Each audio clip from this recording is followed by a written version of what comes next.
Film 2, as Aragorn, Legolas, and Gimli go on their journey to rescue Merry and Pippin, they come across the Rohans, and they have to cross the Rohans' lands. The Rohirrim, the race of people of Rohan, have lived in stoic isolation for a very long time. They don't really know that much about alliances, don't have faith in that anymore. We head north! Yeah!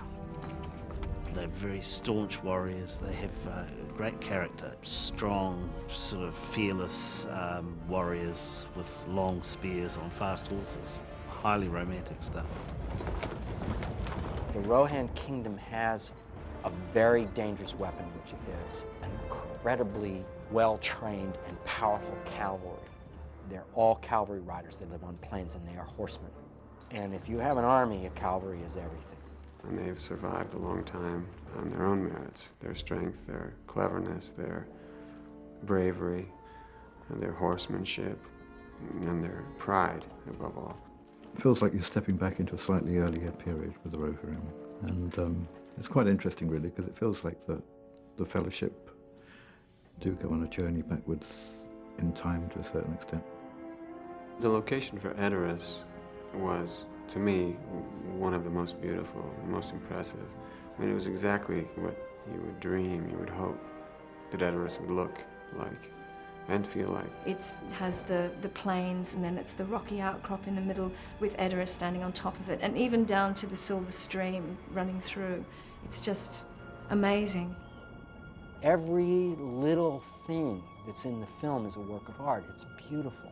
The people there that were working on this thing had all knew the books like the back of their hands, and all of them respected the depth of the world that Tolkien had created.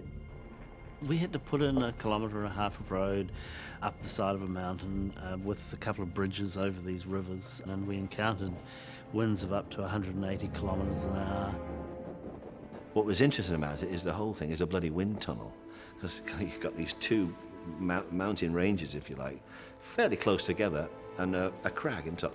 And the wind used to belt down there, you know. The rawness of the land, the fact that we found locations that had a lot of grass, a lot of straw, meant that they probably would have had thatched roofs.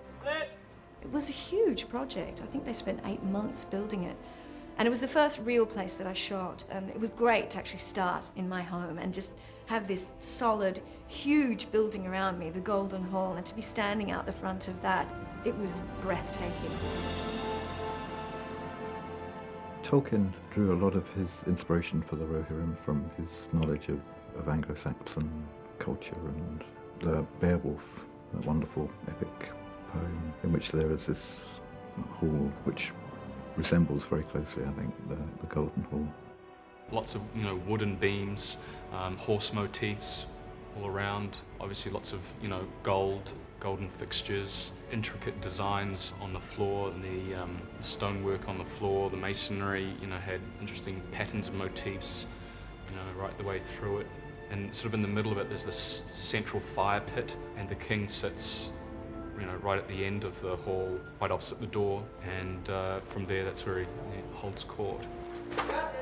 Everything was constructed for the movie on this knoll, on this little hill. There was a majesty to that location, a secret valley. It seemed a very lonely place, but when we were there, of course, full of life, with all the amenities of a modern film being made. And action!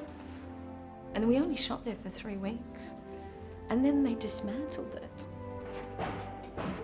And if you go back to the valley now, which will take you about an hour and a half from the main road, you'll find no evidence that there was ever a film made there. The set is gone, the service roads that led up over this rocky outcrop have gone, and now it's just the sheep and the wind.